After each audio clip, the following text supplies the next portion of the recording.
Welcome to CBP Talks, the official podcast of U.S. Customs and Border Protection. This episode features a discussion of the 30 by 30 initiative.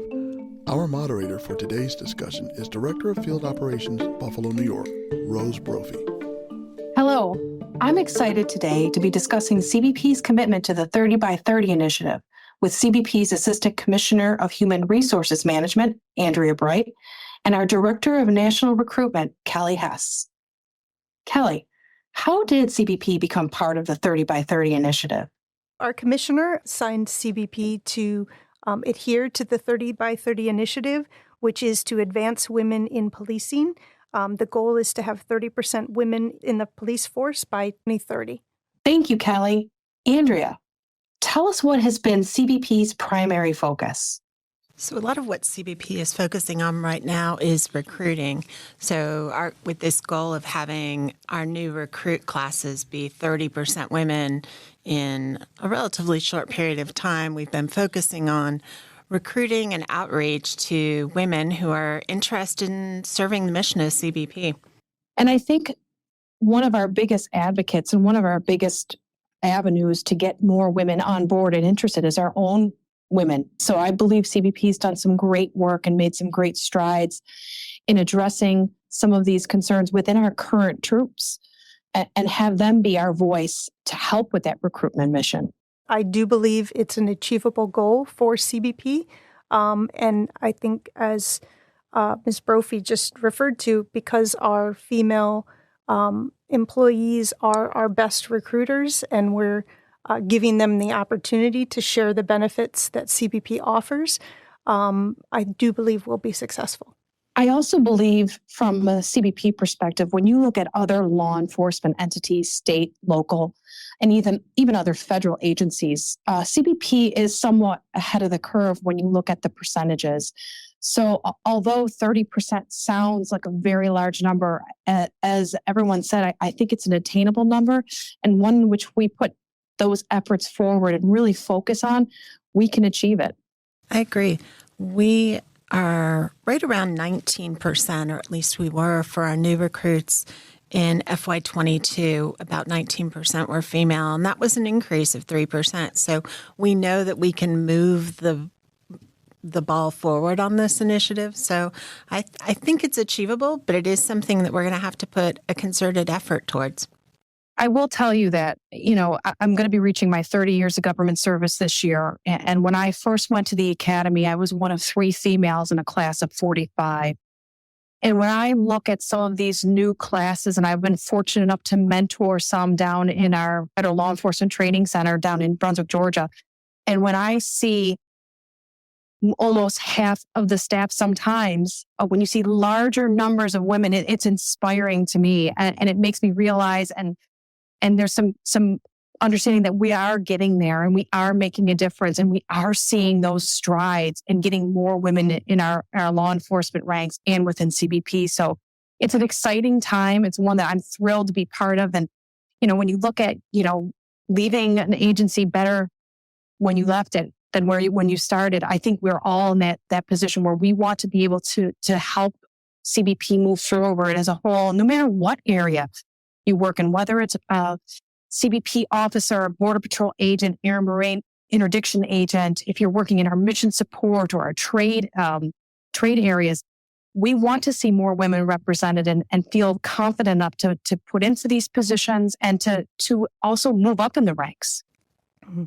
In 2018, one of our challenges was that at least 40% of the general public didn't know who we were as an organization or what our mission was. So we've made some concerted strides toward sharing our mission objectives, featuring female employees in our marketing and advertising, and also a little bit more, I would say, applicant care in terms of offering virtual webinars, which allow people to log in and learn from our agents and officers themselves firsthand, how they came to the organization, what they do on a day-to-day basis.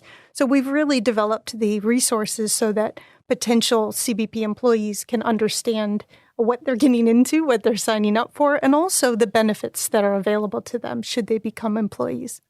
I think that's a great point. One of the things that's, I think, really important is as we increase the number of women on board, is that those women then in turn serve as recruiters and serve as mentors and support each other and sort of bring the group forward together, I think is really an important responsibility.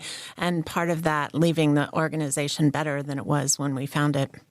Absolutely. So I'm pleased to share that in 2020, we set up a system so that we can understand when a female enters on duty with CBP, we can understand a little better about their journey to get to us. So what digital media perhaps they were exposed to, how many of our recruiting events they attended, any interaction directly with a CBP recruiter. We have that data behind us, so that allows us to optimize our marketing and advertising to reach those candidates. And I think in terms of next steps, where we're really going to shine is having our existing CBP employees be able to share the wonderful benefits of being a CBP employee. The pay equity, which the federal government sets the standard for. Also, the wonderful work-life balance, some of the programs CBP offers in terms of allowing physical exercise during working hours, the employee assistance program, which is phenomenal, really built out to support everything that an employee might need to be successful in their job. I think the more opportunity we have to get that word out to the public, the more interest there is going to be in becoming part of our organization.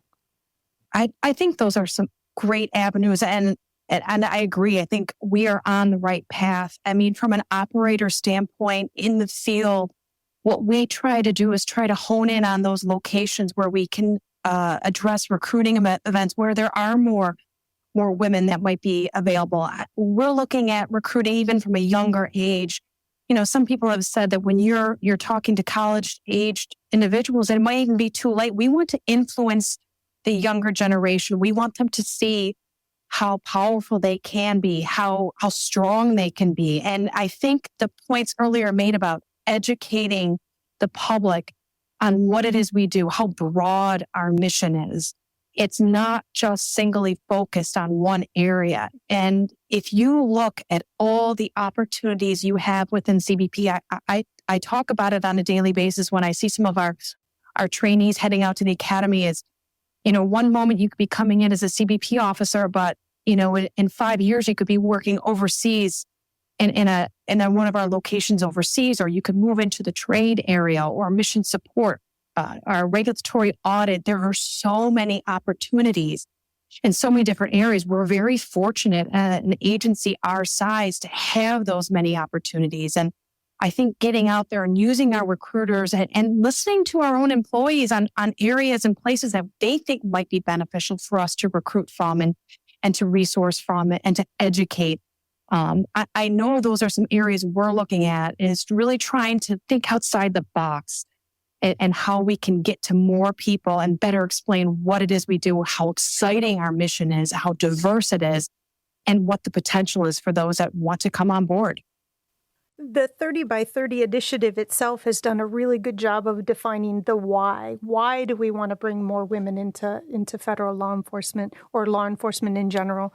So when we are articulating to potential candidates that they can really make a big difference in their community if they're willing to work in this area, I think that's a compelling reason to join federal law enforcement.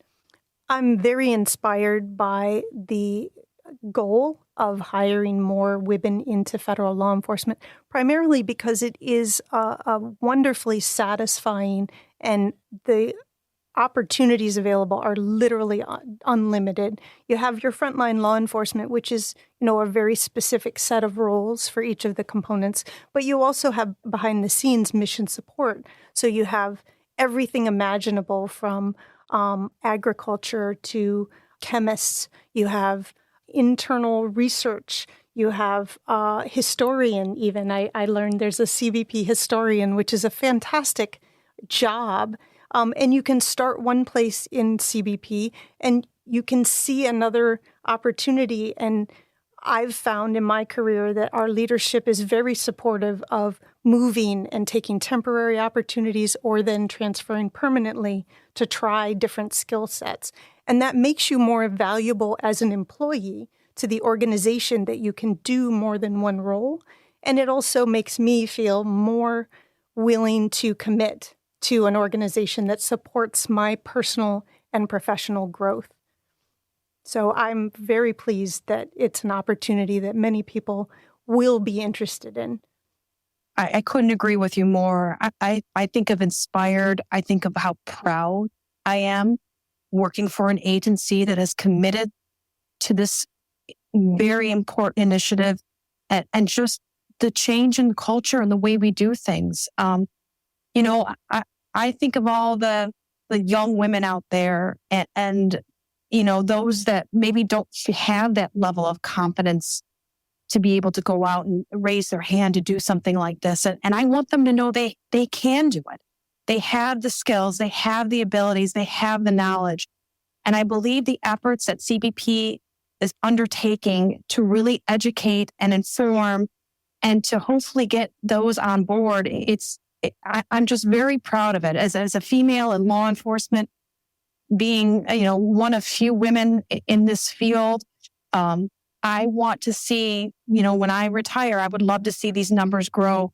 And not just because they're women, but because they have so much to offer to what we do and so much to offer to this workforce and to the nation. It's a very proud moment for me to be part of it. And I'm just thrilled to hear of all the initiatives that not only we're doing at a national level, but even at that grassroots level, making sure that we're taking care of our own, that we have advocates from the men that work within CBP that see the same thing that we do. And we need those advocates out there, those supporters. And if we can spread the word and if we can get more on board and we can get those to see, like I said, how ready they are for this and to help them with that confidence level. Because once they come on board, we want to ensure that they raise their hands for opportunities. As was said, that there are unlimited opportunities. And I want to see those women not only get on board, but raise their hands for those and know that they're fully capable of achieving anything and everything that they would want to do within this agency. So it's a wonderful time for us. And I'm very proud to be part of CBP. I agree with the things that have already been said. I think that it's an exciting time. It's an exciting time for CBP. It's an exciting time for the country.